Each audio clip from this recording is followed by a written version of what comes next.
Greetings and salutations, everybody. E. Spencer Kyte, back with another edition of the SevereMMA Picks and Plays, joined as always by my co-host, Mr. Ian O'Neill, back to discuss UFC Vegas number 70, where hopefully, and I'm getting real tired of saying this at the start of every show, we can cash some tickets. Because do you know what you didn't do last week? Cash a ticket. I didn't cash a ticket, Spencer. Not a one. And I didn't cash it in style as well. We bet and we lost big last week, sir. Yes. We decided that Jessica Andrade was too much for Aaron Blanchfield, and Aaron Blanchfield was like, y'all guys are idiots. I'm going to go out here and beat this woman in the second round, stamp myself as a title contender. Got it. Look, I mean, to be fair, we said it on this show. Happy to rip up the tickets if Aaron Blanchfield looks like $1 million. And boy, did she ever look like $1 million. I would have liked to have cashed some tickets on Aaron Blanchfield rather than rip up some Jessica Andrade tickets. But this is how it goes. Before we get into UFC Vegas 70, which is headlined by Nikita Krylov and Ryan Spann in the light heavyweight division, we will do a quick recap of UFC Vegas 69. Last week at the Apex picks, I went 7-4, you went 6-5. So we're pretty close. We're still in that same sort of right there, running neck and neck, a little bit above water. All things are good. On the wagering side of things, though, I had $153 out, 71 and a quarter in, down another 81.75. And yes, it says in my notes, down another, because I am down 275 and a quarter for 2023. Mr. O'Neill, you made $145 in wagers. And as we mentioned, nary a penny coming back to your pockets. So down another $145. And because you went big, you are down $404.50 for the year. That is bad. That is bad. Hopefully it starts getting better because, again, as it says here in my notes, can't really get any worse than not cashing a ticket. As always, ladies and gentlemen, we would like to remind you to please bet responsibly. This is Monopoly money we play with. We are not making these actual wagers. These are just our recommendations. They are our suggestions from a hopefully informed perspective. Thus far, the results aren't playing out that they are informed, but that is the difficulty of this position, of this role. Please don't spend anything you can't afford to lose. Don't take any of this too seriously. And if you think you have a problem or someone that you love has a problem, please reach out for help either to friends and family or the Gambling Awareness Network in your area. We have included, as always, in the show notes, links for Canada, the United States, Ireland, and the United Kingdom. Please take care of yourselves. This is meant to be fun. It's meant to be a little additional in terms of adding some spice to watching the fights, but just be safe with it. Be smart with it. We don't want anybody to have any problems. We don't want anybody to have any issues. So please, please, please gamble responsibly. I was just to go in on last week, it was greediness is the death of all gamblers. And that's what happened with me last week. Kind of reached for the stars a little bit too much. You know, I look back at things and saying, you know, reaching for the stars and Jim Miller to win a decision. If I had to just maybe bet on that for to be a decision and not on the result, right. I just reaching for the stars too much. Just sometimes the more you know, the more it will hurt you. And I think we both have been guilty of just overthinking things. And, you know, these things happen. I am very happy, though, that I maintained my winning average on my picks because I was actually worried. I didn't go back and check them because I was already down after one to the good. One to the good. Yeah, well, I'm glad I maintained. I don't think I've had a week with a losing. You have not. Neither of us have so far this year. We can keep that run alive. Now, I've had a serious talk with myself over my bets. We're not reaching for the stars anymore. We're putting on a couple of smarter bets, and I'm looking forward to getting in. And look at, like you said, it can't get much worse. So let's hope. Let's start on this road to recovery and getting that $400 back. Well, we will get into the UFC Vegas 70 from the UFC APEX in Las Vegas, Nevada, headlined by light heavyweights Nikita Krylov, Ryan Spann, a top 10 matchup, a good fight, an interesting fight, a fight that I know you and I are both very curious to see how it plays out. What is your pick, and do you have any plays? Yeah, very, very intriguing fight here. Like I said on the preview show, not one that really sticks out too much on paper, but there's a fantastic story brewing here, I feel, with Ryan Spann, where he seems to have turned a corner and is ticking off a lot of the boxes of what you need to do when it comes to preparation, when it comes to mindset. And, I think the results have been on show for Ryan Spann. Now, Nikita Krylov is probably one of the most underrated, well-rounded fighters in the UFC that you have. Lots of submission wins, lots of submission wins and KO wins. I feel, and we talked about in the preview show, that both of these gentlemen have been in positions in fights where they've both won and they've lost in the same fight.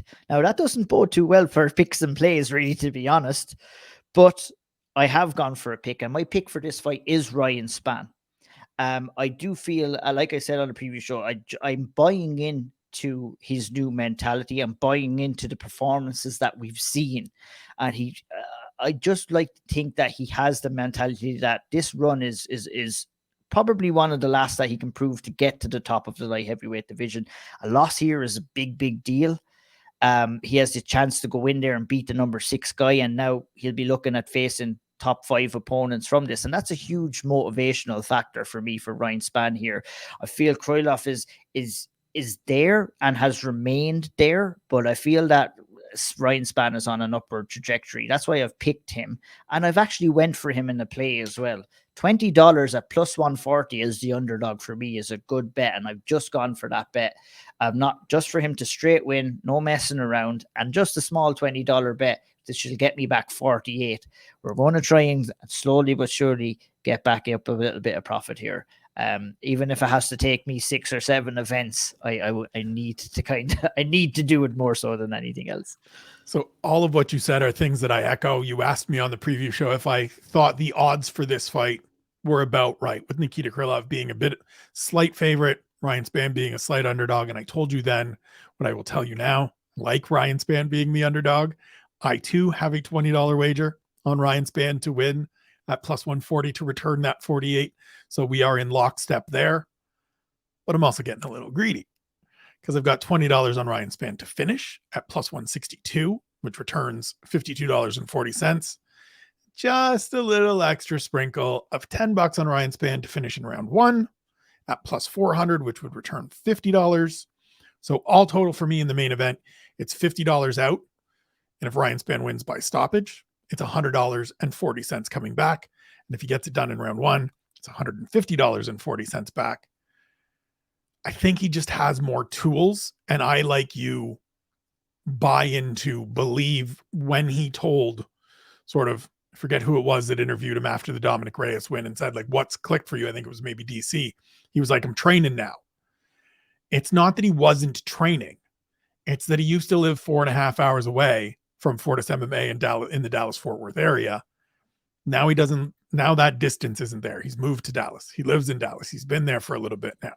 He is in the gym a little more. That focus has come into place, that understanding of being poised, being calm, being able to make decisions on the fly and not get a little bit too out in front of his skis has started to sink in for him. And I think this is a fight where we see him really take that next step, get a 3rd straight win, and get himself, as you mentioned, into those matchups with top 5 opponents where you win one more and it looks good. You might be fighting for a title at the end of the year. Like, the cusp of his labor is on show in his physique in these last couple of fights. Now, physique isn't everything in there, but it at least shows us that there is a different approach, a different mentality. And yeah, I'm excited to see if he can go in there and do it. Same. We move to the middleweight division for the co-main event. Andre Muniz versus Brendan Allen in a battle of 2 guys that are primarily grapplers. Brendan Allen a little bit more diverse in his skill set than Muniz is. Who do you like? And have you made any wagers, Mr. O'Neill? I like one person for this fight, and I like one wager as well. We're doubling up on it again. Not every fight is going to get the old play treatment tonight. A very tough card, as I was talking to you before we recorded. tough card to find some good bets on tonight. So I've not gone too mad, but I do have a kind of a flyer bet in this fight. We speculated on how this fight will go in the preview show and how these two guys match up. Two of them very prominent grapplers, but for me, we talked about and flirted with the idea of maybe Brendan Allen being able to kind of force Muniz into some striking exchanges, and we expressed our interest in what Muniz is going to look like. And I would be interested to see that, but I really don't think we're going to see it in this fight, to be honest. I feel that Andre Muniz is going to be coming in here and fancying himself as the better grappler. And I feel that he's going to try and push a pace and try and get the better of Brendan Allen underground. And I think he'll be able to do that, to be honest. I think his raw jiu-jitsu skills are that a little bit more kind of well honed than Brendan Allen, who does rely on a little bit of explosiveness and athleticism to kind of get out of positions. And I feel if he does that against someone who is fairly tight knit in his grappling, mixed martial arts grappling at the very least, I think Muniz will be able to kind of capitalize and control him. My pick is Andre Muniz to win this fight. My bet is a flyer. I'm not super confident. You're going to see a trend here, guys. I love the second round for some reason. There's always great value in the second round. I've gone by Muniz by sub $10 at plus 550 in round 2. Now, Brendan Allen has only been submitted once in his career so far, I believe. So, I mean, this is stretching a little bit, but I just want to go. What I'm going to do is I'm probably going to kind of tail it back a little bit. I'm going to put a couple of straight bets on for small money, and I'm going to have one small bet on a flyer. This is my flyer this week. Plus 550 will get you back 65. I feel, Muniz by decision is another good bet, but it wasn't valuable enough for me to put money on. But maybe it is for somebody. It was valuable enough for me to put money on, as that is my wager of $5 on Andre Muniz to win by decision at plus 500, which returns $30, because I do think Brendan Allen has the defensive capabilities, the athleticism, the overall skills to make this difficult for Andre Muniz. I think Muniz wins, and I think it's through, as much as, Sean is going to hear this and be like, he can't win through control time, but he's going to win through effective grappling, which is going to be dominating positions and dominating control time. In that, Brendan Allen isn't going to be able to do much other than defend. I think this looks very similar to the fight with Uriah Hall, where Andre Muniz didn't look great, but he did enough. Harry talked about it in the preview show. He's that regeneration of sorts of Demian Maia. Not quite the high level that Maia was, where as soon as he touched you, he was finding something, especially early in that UFC run. You were screwed if he got a hold of you. Muniz is that guy that if he gets on your back, if he gets a hold of you, you're stuck in his world for the rest of that round. I think he's going to be able to out grapple Brendan Allen, who's going to probably willingly engage in that, believing he is the better grappler. And so I think we go 15 minutes. I think Andre Muniz gets a decision. That's at least where I'm putting just a $5, just $5, just to see. We'll just see. I don't know whether I missed it or how I convinced myself to pick for the 7th round, but the decisions bet sounds so much better than mine. But you know me, I'm stubborn. I'm going to stick to my ways. And I think that Brendan Allen, maybe might try to explode and make too much of a mistake when he's tired. Yeah. And maybe Muniz might get the better of him. Certainly possible. But yeah, if I had a balance, I'd definitely be balancing towards that decision bet. That's a good bet. We move to the weekly fight night heavyweight main card matchup in the middle of the main card. We add Augusto Sakai to the collection of fighters that participate in these fights alongside a stalwart in Don'Tale Mayes. Do you have a pick? Do you have any plays? I have a pick in this fight. This one is not one that meets that kind of, what's the word I'm looking for? It doesn't kind of get the bells ringing. It doesn't get the fire stoked or anything like that. Not exciting in any way, not exciting in any way, but we'll throw a little bet on it and we'll try and make it a little bit more exciting at the very least. Look, we know what we're going to get from Augusto Sakai. He wants to come in there. He has a fantastic Muay Thai style. He wants to kind of fight at his range, get his shots off. You know, we saw what happened against Sergey Spivak in his last fight, and I feel that Dontel Mays is going to want to be looking at that. Look at Dontel Mays will have the size advantage coming in here. He was going to look probably to use that size advantage to wrestle. He doesn't have an exciting style. He wants to take you down. He wants to stay on top of you, land punches, and get you out of there. It's not that exciting, but it's better to win ugly than to not win at all. And I think that's what he's going to do in this fight. I think, you know, this is a really pick 'em fight. You know, we've got Sakai at -138. We've got Mays at +110. And the kind of odds on this fight suggest how close it could be. Like, because if Mays doesn't get him down, it might turn a little bit interesting, but I feel that he's going to be too big and powerful not to be able to do that. And I think he'll be able to kind of smother Sakai. So my pick for this fight is Dontel Mays. And we'll see a little bit of Dontel in a little bit of a parlay that we'll talk about a little bit later on. There we go. We finally touch on the parlays that are always a joy to look forward to at the end of the program. I'm going in the opposite direction of you. I agree that this is going to be a not particularly exciting fight. I think this will most likely turn into another 15-minute slog where we're just like, oh my God, could this be done already? Especially if we're coming off the high of Tatiana Suarez's return before this, which we will get to in a minute. But I'm going strictly on strength of schedule here. I'm picking Augusto Sakai despite the 4-fight losing streak. It's 4 losses to top 15 opponents. He's got some good wins before that, beating Marcin Tybura, beating Blagoy Ivanov. Yes, a couple of those decisions in there. I think the Andrei Arlovsky fight was a split decision as well, but he's at least beating these dudes. Dontel Mays' 2 wins are the Spencer Kyte doppelganger Josh Parisian and Roque Martinez. And other than that, it's not great. And so I'm going strictly on pedigree, superior strength of schedule. Guy needs to break a 4-fight losing streak. Here's your chance. If you can't do it here, like this, Augusto Sakai has to go into this knowing, if I don't win this, I'm back on the regional circuit, or I'm back to Bellator, or I'm in the next season of PFL's heavyweight competition, because this is the one I got to win. And so to that end, and I cannot believe this is proof of how much of a degenerate I am sometimes, I'm going $20 just on Augusto Sakai to win at -138.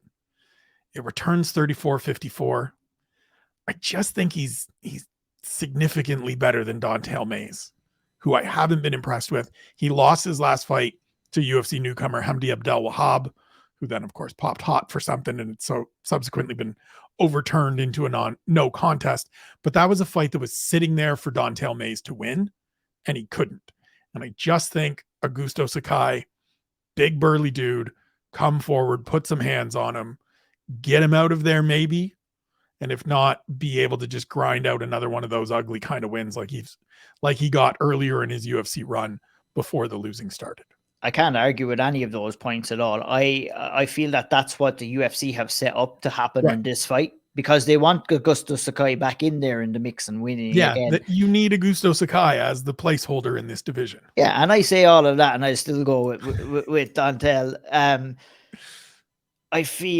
I don't know. I just feel that he is going to try and win ugly, and he has a possibility of doing that. For sure. It's not a super confident bet, but I mean, this is pretty close to a coin flip fight, given 100%, but what we've seen of Augusto Sakai in these last 4. I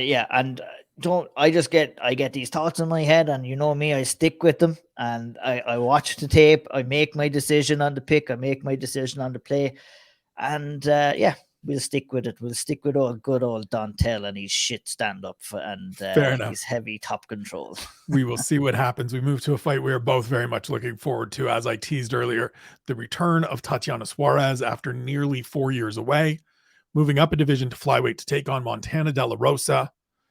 Good sir, who is your pick? And are there any plays? Go to the preview show first of all and listen to Spencer kind of tell the story of Tatiana Suarez, and I'll share some excitement, and Harry does as well. I'm not going to kind of go in too much into her. We do get Harry shares a lot of excitement. Yeah, we get excited about Tatiana because this is a fantastic story. I'm going to get straight to the nitty gritty here. Her wrestling has been her X factor, and it always has been, and it probably always will be, and it's going to be the X factor in this fight too. You're looking at a fighter who's been away for 4 years. She's moving up to strawweight. weight. She doesn't have to worry about that extra weight to come off. It's going to give her a little bit more energy. I'm curious to think, maybe was that a factor in her last performance against Nina Nunes? Did she kind of maybe flatten a little bit towards the end of that fight where she couldn't push on to get a finish? I think this is a perfect matchup for her against Montella De La Rosa. Look at who also has 8 wins by submission too. So that's the intriguing factor. But I just think that Tatiana Suarez is going to come in here and dominate. And I have picked her to win. And I've also got some $20 bet up plus 125 for her to go out there and get the finish as well. I think she's going to come back. She's going to come back in style. And I think that's what this fight is trying to manufacture for her, to kind of put her back on the map, to make her a focal point in the 125-pound division. And she's been through it all. And I have no doubt she comes through this challenge on Saturday night. 4 fights in, and we have 2 fights where we are absolutely rooting for the same thing. I have the same wager. I think if she is 80% of the fighter we saw during that rise at flyweight, save for maybe the Nina Nunes fight, she goes out there and she finishes Montana De La Rosa. You made a great point on the preview show that De La Rosa was controlled along the cage by Macy Barber, and that started very early in that fight. And if Macy Barber can do that, by extension, you would assume the former Olympic track wrestler Tatiana Suarez should be able to do the same thing. The difference being from there, most likely drags her to the ground and smashes the hell out of her. We will see how that plays out. As we talked about on the preview show, just excited, first and foremost, to have Tatiana Suarez back after such a long layoff. And if she wins, then we'll get really excited. We move to the first fight on the main card, an all-Canadian battle in the welterweight division between Mike Malott and Johan Linnaeus, adopted Canadian resident, native of Saskatoon presently. No, Regina. No, Saskatoon. No, I was right. Saskatoon. Yeah, you were there. All right. There's another fella in Regina. And soon to be Canadian citizen too, with a bit of luck. Maybe later on this year. I'm eligible right now. Hey, there you go. We're going for that shit. There going for it. All right, future Canadian citizen Ian O'Neill. I love it. Who's your pick, and do you have any plays? I feel very proud. That would be a proud moment, to be adopted by Canada. It's been giving me a great life. I do see myself as Irish Canadian. I always will, but Canada is now my home, and it's been very prosperous for me. But we have the Battle of Canada here between Mike Malott and Linnaeus, and I see this as a fight where the speed is going to be the defining factor. I think Malott has to kind of smartly find a way inside of the reach and the jab of Linnaeus. I think he has to try and find the body of Linnaeus.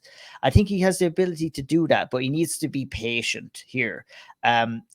Malott is super explosive, carries big power. That left hook he landed on Mickey Gall was serious. But you know what? Mickey Gall knocked off some shots too. Malott was busted up after that fight, and he won't have the luxury of coming against the caliber of fighter like Mickey Gall, because I think Linnaeus is a better fighter on the feet than Mickey Gall, and he can pose some problems too early in the fight. Linnaeus won against a guy called Justin Burlinson, who is a really good fighter from the UK on Dana White's Contender Series. But, he suffered his first KO loss against Gabe Green. And I think the kind of blueprint to beat him was created in that fight, where Gabe Green decided to work the body. And we saw a big kind of a fall in Linnaeus as that fight went on. And ultimately, ultimately it was the end of him. And I feel that Malott will look to do the same here, fight in range, fight outside the power, land some maybe front kicks, some roundhouse kicks to the body. Linnaeus was very open and susceptible to that against Gabe Green. And I say do it again. My pick is Mike Malott, and we'll talk about him as a part of a parlay as we go on here. This is a fight that, I do fancy Malott, but there are problems that Linnaeus can cause here.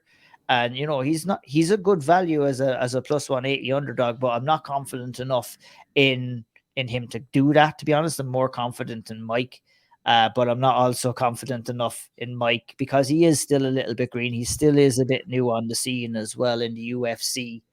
I'm not confident enough to put a straight bet on him or anything happening in this fight. So we just throw him into a bit of a parlay for a bit of fun.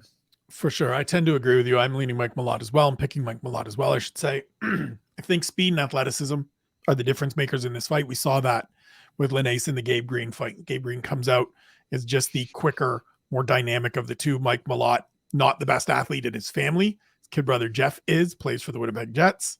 Mike will attest to that. I'm allowed to say that. I'm not disparaging the man, but I think he's the better athlete here. I think he has more paths to victory. He does have that team alpha male guillotine, even though he isn't training there anymore. He's back home in Ontario, but he's still got that in his back pocket. He's a good fighter overall. He's one of these guys that has been around the scene a little bit, but hasn't had a lot of fights. But he's 8-1 for his career, I believe. The only loss is to Hakeem Dawodu, who's a very good fighter, currently in the UFC as well. And so I think he goes out and gets another victory, moves to 2-0 in the UFC. But like you, it's a stay away outside of being involved in the parlays. I don't like him as a minus 200 and change favorite. I don't like the other side enough in Linnaeus. I'm not chasing any props here. This is just watch the Battle of Canada play out, see what happens, see who gets their hand raised, be happy for that Canadian, be sad for the other one, and move forward. The final fight of the prelims also includes a Canadian, as Jasmine Jasudavicius returns against Gabriela Fernandez. I know you've watched some tape on this fight. I know you watch tape on every fight, but I know you've liked what you've seen about Gabriela Fernandez. Who do you like in this fight? And will any of them earn any of your dollars?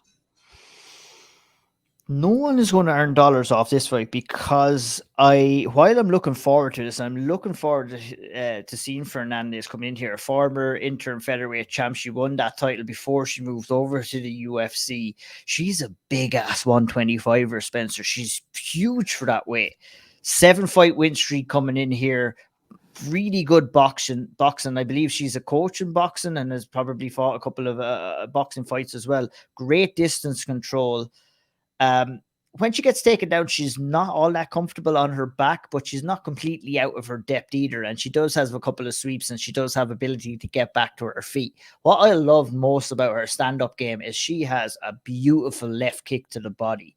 It is devastating and it will cut Jasudavicius in two. I think Jasudavicius is very athletic, like Fernandez, but I feel that she's going to have the striking disadvantage here, and she's going to have to try and put Fernandez on her back here. Outside kicks have caused Jasudavicius problems in the past, and I've seen with Fernandez who likes to land kicks from the outside. So I think that could be a big kind of a technique or a big game plan coming in here. And my pick for the fight for that reason is Fernandez. I feel that she's going to be able to kind of, I wouldn't necessarily say stay on her feet all the fight. I think, Jasudavicius will be able to cause her some problems earlier on, but I think the amount of damage that is going to be landed in this fight is going to lean towards Fernandez, in my opinion. And that's why I'm leaning for her to get the win on her UFC debut. And I'm leaning the other way based on those kicks, because I think Jazz will be able to catch a couple and run her down. She trains at Niagara Top Team. Her head coach and boyfriend, Chris Prickett, very good wrestler, Canadian Olympic team, all of those different things. I think this is purely a clash of styles, right? Whoever dictates terms of engagement, whoever is able to control where this takes place, most likely gets their hand raised. Gabby, if she stays upright and she can keep it at range and can bomb away, certainly can get a victory. If Jazz can get inside and get some takedowns and get some trips, similar a little bit to the fight with Kay Hansen, then she can get a victory. I think size-wise, they are both relatively equal, nobody's got a big reach advantage. Nobody's got a big height advantage. They're both big for this division. And so is a little bit of it, my Canadian bias? Probably. I don't think so, because but I think it's a coin flip fight. And so I'm gonna take for me, it's if Jazz can get her to the ground, as you said, there's not a ton of anything that we've seen from Fernandez in terms of her get-up game, in terms of being super threatening off her back. And I just think you add in the UFC debut. Jasudavicius is a little bit more experienced in that regard, a little more settled. She's done all the right things in the build-up to this fight, in my opinion, in terms of what we've seen from her on social and things like that. She seems a lot more settled. She understands the magnitude of this fight. See if she can go out and get a victory. No plays for me, though. This is another one where it's just hands off. None of the lines are good enough. None of the numbers are tasty enough for me. Let's just wait and see what happens. Not confident enough in the selection of Jazz DeVicious to go in and put any money on her. We'll just see what happens. We move to the lightweight division. Jordan Levitt against Victor Martinez. We remember Jordan Levitt from his fight with Paddy Pimblett. Victor Martinez, a Dana White Contender Series grad who is finally making his debut. He was on season 5 in 2021. Finally walking into the octagon for the first time. Do you have the Monkey King or the Brick? And are you making any wagers? This has been honestly the most difficult fight for me to decide who is going to win here. The Brick Martinez has some fantastic hips, and he does early on in the fight. We've seen that against Rosales in his Dana White Contender Series when he was there. Very tight, very tidy boxing. He's got enough power to kind of, if he can land on Jordan Levitt here, he will. I would fancy him that he could get the finish here. But does he have the tank to go all 3 rounds? Because we've seen him fade in fights before, and I'm not sure if he does. I think you haven't made your decision. You're making your decision on the fly. Ladies and gentlemen, this is called vamping, where you're trying to get through your decision and you're second guessing and you're rethinking.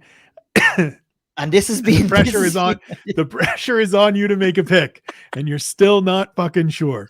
We've all been here. You're standing at the wager. You're standing at the wicket, and they're like, Jesus, just make your bet already. There's 1 minute to post. Would you just? And you're looking at your program, and you're still not sure. Joe, I'm like one of those people who does the joy of it. Does the bungee jump? You know, the one that gets to the edge and then they stands there and is just like, give me a minute. Oh, and then you have to turn around. That's where I'm at right now, because on paper right here, I have down that my pick for this fight is Jordan Levitt, based off his grappling and based off him being able to stay safe early in this fight and make Martinez miss with his shots by kind of circling and moving on the outside and staying out of the way. He's going to be looking to take this fight down. I don't think that Levitt is. I would be surprised if Martinez leans on his grappling here, because I think it'd be a foolish move, number one. And I think that Martinez might have success early in this fight, but as it goes on, I think the style of Jordan Levitt might take over. And that's why I picked, and I'm going to stay there. I almost changed my mind. You caught that. You nearly wavered. You caught that so well. Because that's exactly what I was thinking. I was like, I saw that I had Levitt down. But we'll stick to my guns, as I always do. I'm going with Jordan Levitt. I have no wagers on this fight, because this is another one that's it's so hard to call. Martinez could very well go in there and knock him out in the very early stages if he catches him. I think I would hope to think that the loss against Paddy Pimblett, would have kind of sparked some thought in Levitt, but it'll be interesting to see how he approaches this fight. Because he's been away for a while. He's had to reassess things, and I feel, with the experience that Levitt has had, and I kind of like him overall. I see this fight going into the later stages and him being able to kind of dominate the grappling exchanges as well. Yeah, it absolutely is another coin flip fight on this card to me. I'm going the other way. I'm siding with Victor Martinez. I think he gets the victory simply because I know he's coming out there and throwing hands. I know he's coming out and trying to get after Jordan Levitt, who even in his victories, where he's been forced to stand up and hasn't been able to execute his wrestling approach, his grappling approach, just doesn't throw anything. He throws a lot of weak, naked leg kicks. And I tell you what, Saif Saud is going to have drilled into Victor Martinez's head that the minute that low kick comes, you counter with the right hand. Or Jordan Levitt's southpaw, so maybe you have to counter with the left hand, but he throws that naked and it's just kind of out there as a range finder and there's nothing on it. Make him pay for every single one of them. I agree with everything you've said about Jordan Levitt. If he looks to drag this into later stages and looks to get his grappling off, he will be, in my opinion, the more successful grappler if this turns into a grappling match. But I just think we see Victor Martinez come out here, put a pace on Jordan Levitt, put hands on Jordan Levitt, and try to get him out of there early just by landing big shots, by boxing him up. Not sure if it happens. No plays for me as well. Coin flip fight, as I said. Going to side with the Fortis MMA guy. who's going to come out and every fight starts on the feet.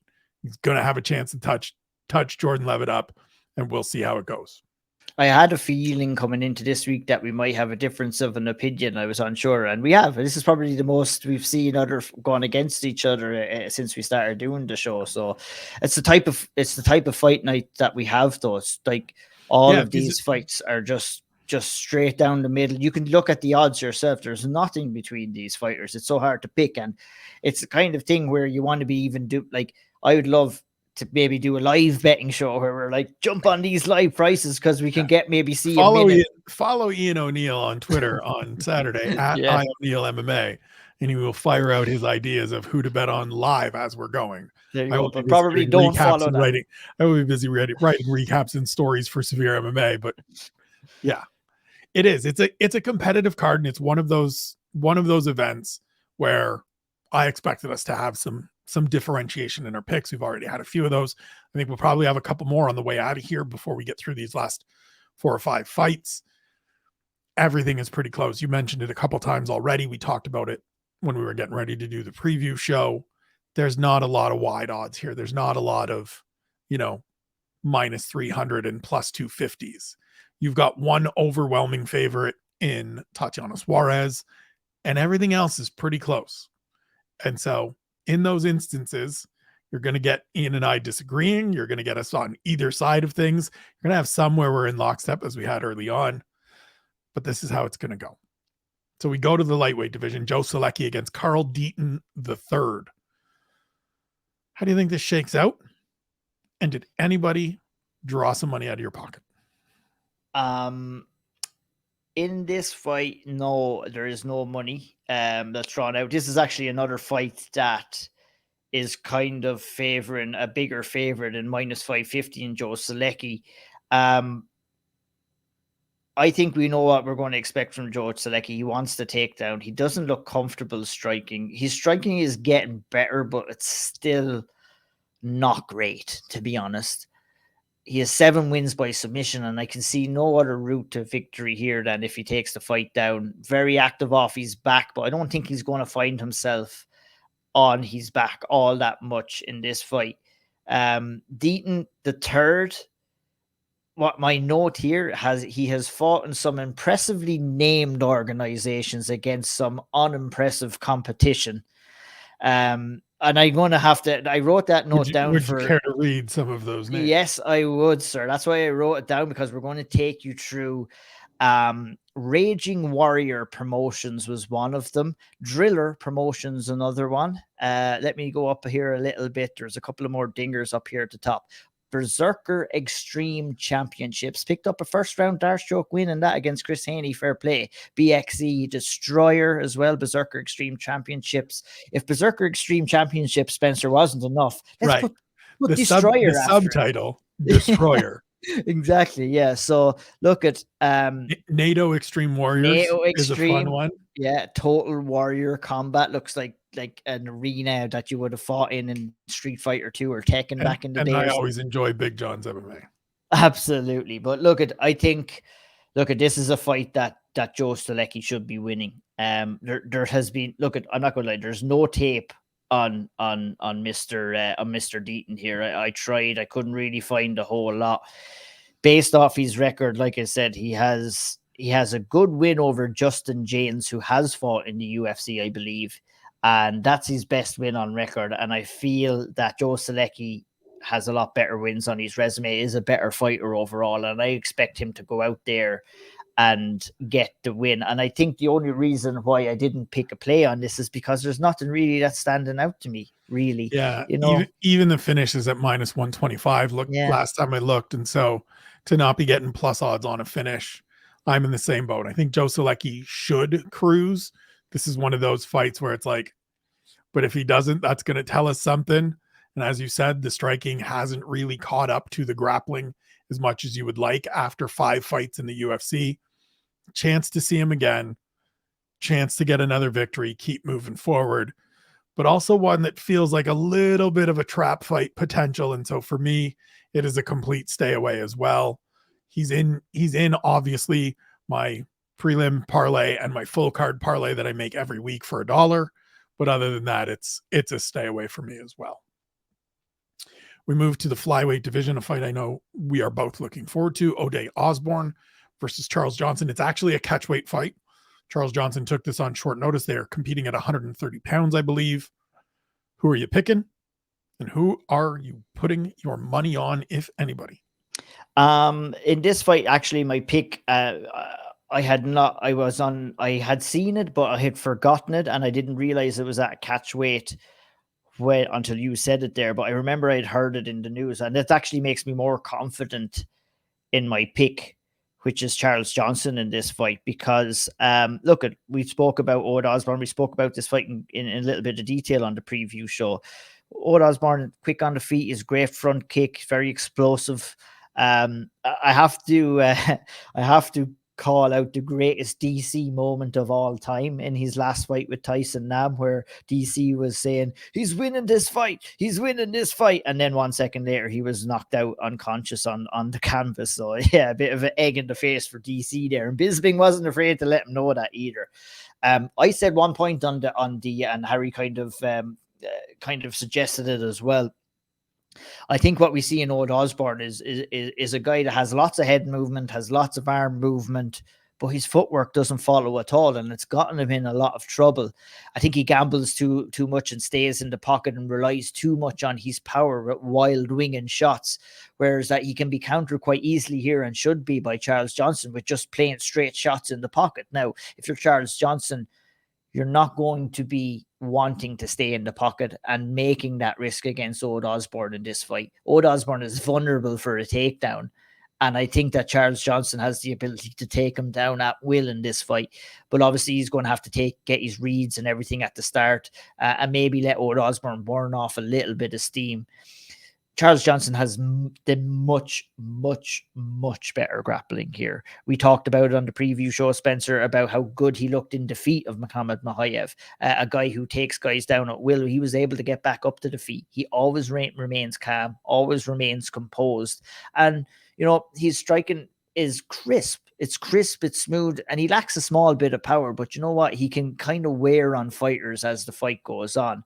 And I just think, you know, I think it'd be foolish for Charles Johnson to play around too much on the feet with Ode Osborne. I think the route to kind of get the win here is for him to take Ode Osborne down and dominate him. And I think he's going to do that. My pick is Charles Johnson. I have decided not to play on this fight either. At the time, I was more convinced of Osborne. Since then, as more talk and more conversation, I'm more convinced on Johnson. So I'll stick to my guns and not look for a bet on this. And maybe I went to looking and there wasn't really anything that stood out to me all that much. So I'm just going with the straight pick for Johnson and no play for this fight. Excuse me. We do have a play on this fight that we'll talk about a little bit later. There we go. I'm picking Charles Johnson as well. I like the fact that he's staying active. It's his third fight since the middle of November. He's won those last two. You mentioned looking good in defeat against Muhammad Mokaev in his promotional debut. He was LFA flyweight champ prior to reaching the UFC, earned some stoppages in winning and successfully defending the title.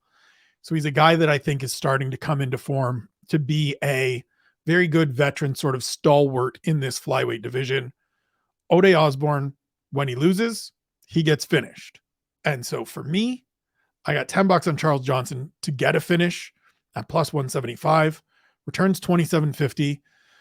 Even if you want to argue, as Harry did on the preview show, that the stoppage of Jimmy Flick was early, which sure it was, it's coming in the next round because Jimmy Flick wasn't offering anything else and Charles Johnson was going to just keep death by 1,000 cuts. As you said, not a lot of it's not big one-shot power. This isn't going to be Ode Osborne getting knocked out with a right hand by Tyson Nam or getting flying kneed like he did against Manel Cape. But Johnson will just chip away at you and he'll get you on the ground and he'll look for submissions and he'll hit you with elbows and he's got good reach and good range. And so I just think over the course of 15 minutes, he finds a finish somewhere in there, picks up his third straight win, keeps moving forward. Just maybe one last point on this fight. I feel that, you know, Charles Johnson is going to be able to kind of bring forth his grappling game so much in this fight that we may see him winning the striking exchanges at the end of this fight if it gets that far. Obviously, you predict the finish as well, but you know, just to have the confidence in knowing that you're so dominant in one area, it just completely changes a fight, and it can up your confidence and absolutely diminish the confidence of your opponent as well. And that's what I can kind of foresee in this fight. 100%. We move forward to the lightweight division. Rafael Alves welcomes Nurullo Aliyev to the UFC. Aliyev, a graduate of the class of 2023 from the Contender Series. Who do you like? And are you making any wagers, Ian O'Neill? I like both of these gentlemen because the two of them are mad bastards, to be honest. That's the truth. There are two of these are wild men. Look at Aliyev, was 21 years of age making his Dana White Contender appearance. He's coming back in very relaxed and composed for a young man in the early in his career at 8-0 right now. His go-to is the body lock takedown. He loves it. That's his go-to in this fight. And that's a kind of a tendency, Spencer, that we're seeing in mixed martial arts right now. A lot of people are looking for the body lock takedown. Now, why would you look for the body lock takedown? Well, number one, you take your opponent down. Number two, it's probably the easiest access that you can get to their back if you're looking to get there as well. There's lots of different avenues to go through with a body lock takedown. And look at when he gets the fight down, he's good on top. You don't want to give him too much space to land ground and pound, because when you do, it's relentless. I think we've seen that against Jason Wick.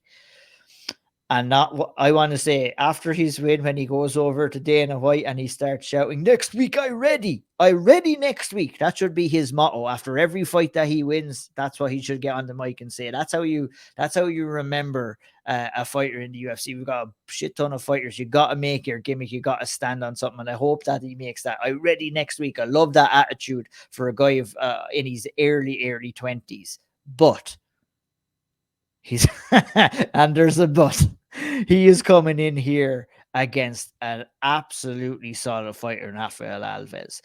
Is going to be more explosive. He's going to be faster as earlier on in this fight. And I think, you know, his explosiveness does kind of cause him to gas in fights, but his footwork is excellent. His finish against Jacasey was unbelievable. That power jab followed by the flying knee and the guillotine was it was a thing of beauty. I think we got to see his ground game against Dober. He took Drew Dober down. He was being dominant. I wouldn't say dominant, but he was in control. And I think he made a massive mistake in that fight by stacking up Drew Dober to try and land shots where Dober let him back up. And Dober came out in that second round and landed monstrous body shots. And I don't think Aliyev has the ability to do that.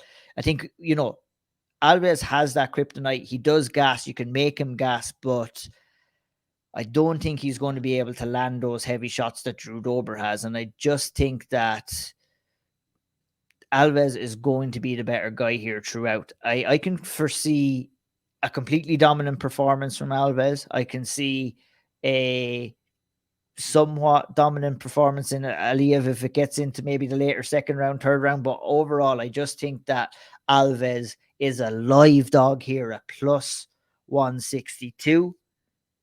And I fancy him. He's my pick, and he's a part of a parlay that we'll talk about in not so long now. We don't have too long to wait for the parlays. We don't have too long to wait for the parlays. I am in the same boat as you, and I'm probably a little bit scarred from Hussein Ashkabov last weekend, coming in at 23-0 against Jamal Emmers and thinking, okay, we know what Emmers is, but let's see if this guy that's unbeaten and all of these things can rise to the occasion and be as good as the number looks on paper. And he wasn't. Certainly a different situation, very different fighters, Nurullo Aliyev and Hussein Ashkabov, but I'm in the same boat as you. We've seen Rafael Alves in there get his hand raised in the UFC against a very good fighter, Mark Jacasey. The two losses are Damir Ishmagulov and Drew Dober, as you mentioned. He's fought good competition outside of the UFC prior to this.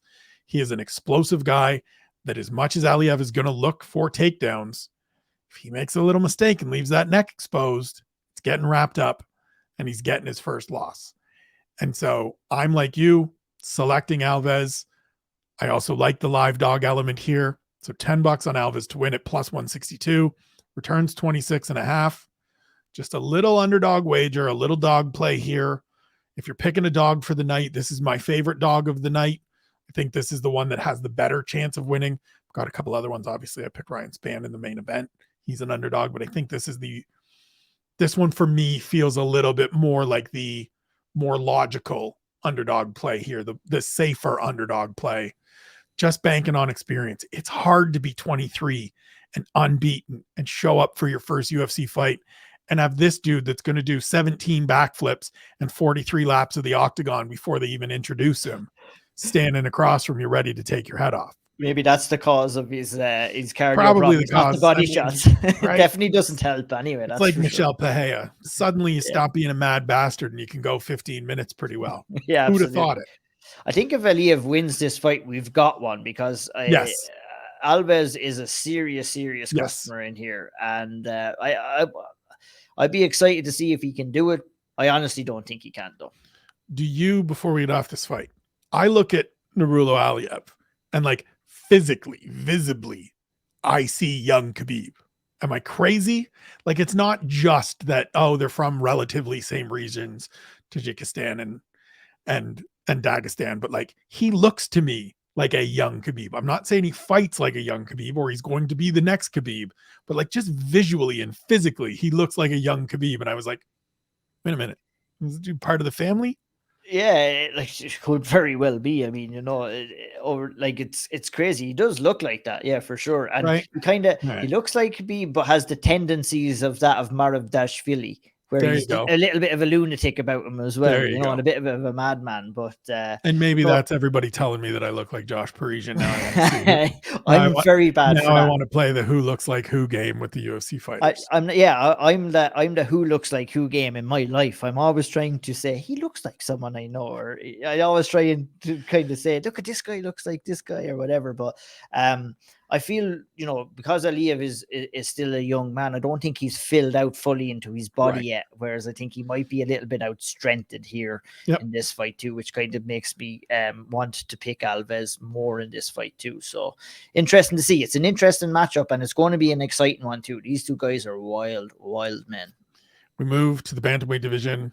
UFC debut for Haley Cowan against Eileen Perez, who debuted, I believe, up at featherweight, against Stephanie Egger. Caught a loss in that one.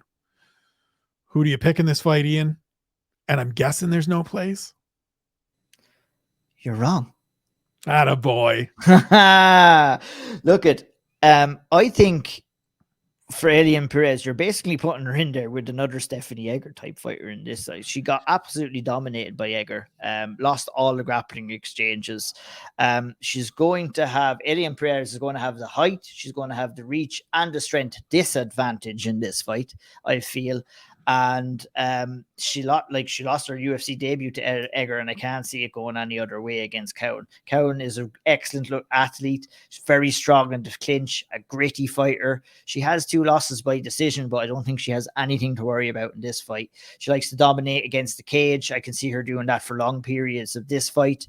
It's not that exciting, but it works for her. She's going to have to try and maybe put a bit of work into maybe progress that position a little bit. She's not that varied on the feet, which would also make me worry about her, but she throws the same combinations over and over again, and that's going to be a problem against higher caliber opposition. Anyone else? Yes. Yeah, but not in this fight here, Spencer. So my pick for this fight is Haley Cowan, and my play for this fight is a straight up bet on Haley Cowan at minus 125 to win. We got $20 on her, minus 125 to get us back $36. And I'm pretty confident about that one. I'd be if the, you know, I didn't almost go out on a limb here, and I don't want to tempt fate all too much here. You were just about to say, if I don't cash this ticket, I'm not making any more bets this year. You were getting real close to that one, and you pulled it back at the right time, knowing that all kinds of weird shit can happen in this sport. Absolutely. Haley Cowan can go out there and blow out her own ACL, and then Eileen Perez gets a win, and you're like, well, I guess I'm not betting anymore. Enjoy the show, Spence. Yeah. I agree with you in terms of the assessment of these two. Haley Cowan, to me, isn't somebody even that necessarily when she got her contract on Contender Series, I was surprised. She won a split decision. It was a debated split decision at that. She's been around a little bit. She's a good training partner. And I don't say that. Harry made a point on the takeaways about AJ Fletcher last weekend, who got a win over Themba Gorimbo, and kind of said, I see why AJ Fletcher is a guy that's a good training partner for Dustin Poirier, right? Good athlete, give you good rolls, give you good rounds, make you work for stuff, not just rolling over for you. I can see why Haley Cowan is a great training partner for the different women that she trains with in the Denver area and in the Midwest in general, and has been for a number of years that she's been a professional fighter. She just hasn't really progressed. She's just still kind of the same grinder, grimy. It should be enough here, but overall, I wonder what the upside is. I wonder if this is more of a like, this is just kind of where we're going to stay with Haley Cowan overall. You've got $20 on her to win. I'm going $5 by decision because I don't think she gets a finish. I think it really is just a grimy, grind it out, get myself a win. Eileen Perez works her way back to her feet a couple times, throws a couple shots, probably swears at her a couple of times. It's $5 at plus 200. 5 turns into 15. Give me a $10 profit. Now let me get the hell away from this fight. Yeah, we ain't going to be getting too many opportunities to be making any money off Haley Cowan. No. It's still not there just yet. It's still not guaranteed yet, folks. This is our best shot, I think. That's why it's called betting, not cashing. We get to the opener. Eric Ghost Pepper Gonzalez against Trevor Peek. Who do you like in the opener? Any wagers on these gentlemen? There is no wagers on this. Excuse me. Where did I have this fight? My notes are a little bit all over the shop here, Spencer. Excuse me. So yeah, I have it up a little bit more. I like Peek in this fight. He's a KO artist. 7 wins, all by KO. A wild man on the feet. Overcommits at times. I expect the striking and grappling exchanges in this fight to be absolutely wild, and that's why I'm kind of leaning on a pick and not on a play on this fight. No plays here. Look at Gonzalez has had 2 KO defeats by Jim Miller and McKinney. He's not that good on the feet. He looked very hesitant. He looked like he didn't like getting hit. Now, it's easy not to like getting hit when you're facing someone that hits as hard as Terence McKinney. He has the ability to land heavy, but he just throws shots singularly. And I would love him to start throwing in 2s and 3s to try and get that power off, because when you throw single shots, they're the easiest shots that you can to read, number one, and also when you get that read, they're the easiest shots that you can counter against as well.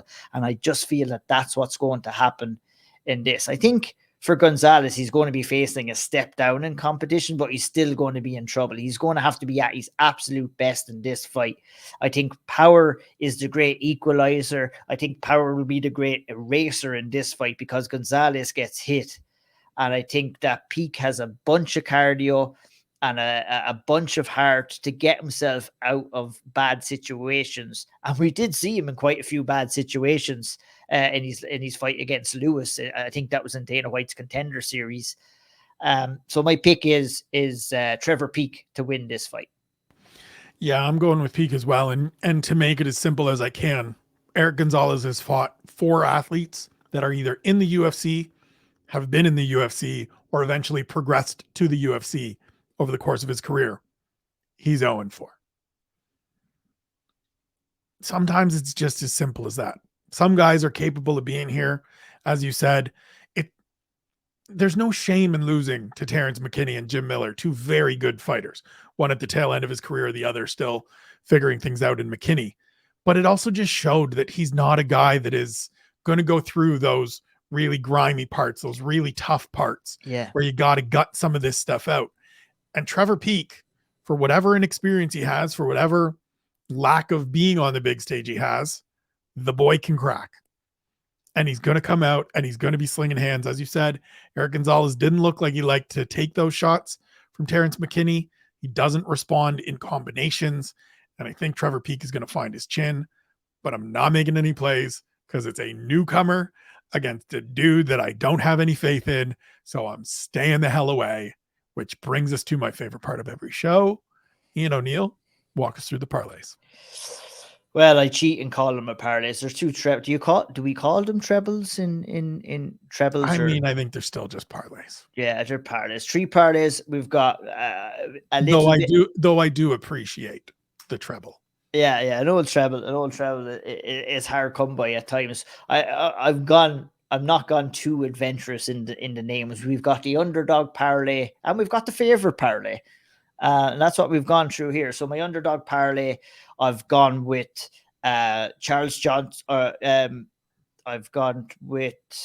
Oh no, that's screwed up because we've lost that fight That's off the screwed up card. because we lost Jose Johnson and Yeah, Garrett Armfield. So we've screwed up your treble. It's now a 2-fight parlay. it's 2-fight parlay, but maybe we'll add something else, and maybe I'll get a little inventive right. when we're talking about the underdog parlay that we are the favorite parlay that we're going is Charles Johnson.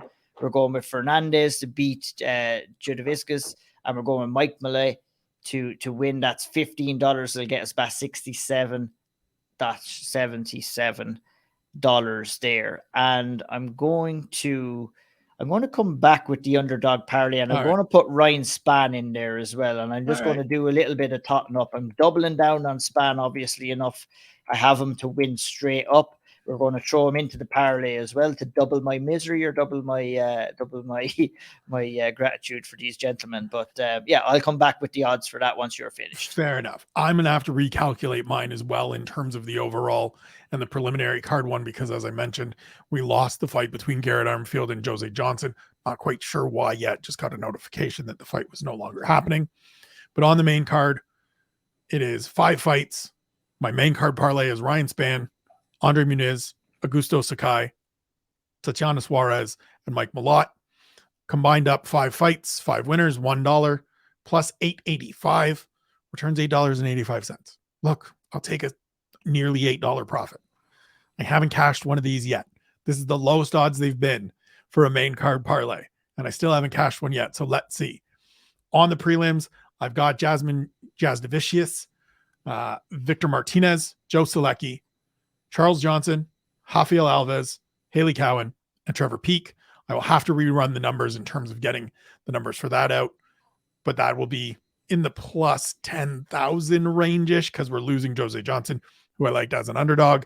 Same for the full card parlays. It gets up into the 6-digit in terms of odds. So if we run the table, as I say at the end of every show, if we run the table, we're cashing big, we're partying it up, we're having us a good time, Ian O'Neill, but it's probably not going to happen.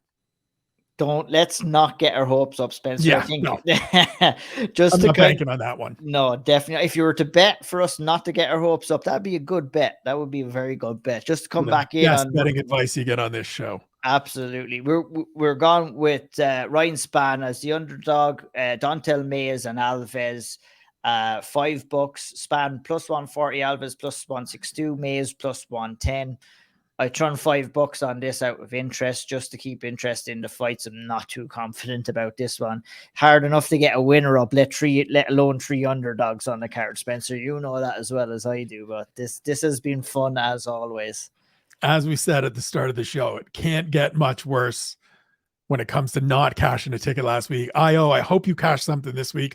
Ladies and gentlemen paying attention, thank you for watching. I hope you guys, if you make any wagers, cash some tickets as well. Please, as always, as we tell you, gamble responsibly. If you need help for yourself or others, please check the show notes for those links to Canada, the United States, Ireland, and the United Kingdom in terms of problem gambling resources. For Ian O'Neill at IO'Neill MMA on Twitter, I am Spencer Kyte at Spencer Kyte on Twitter. We thank you for watching. Good luck with your wagers. Enjoy the fights. We'll see you next week.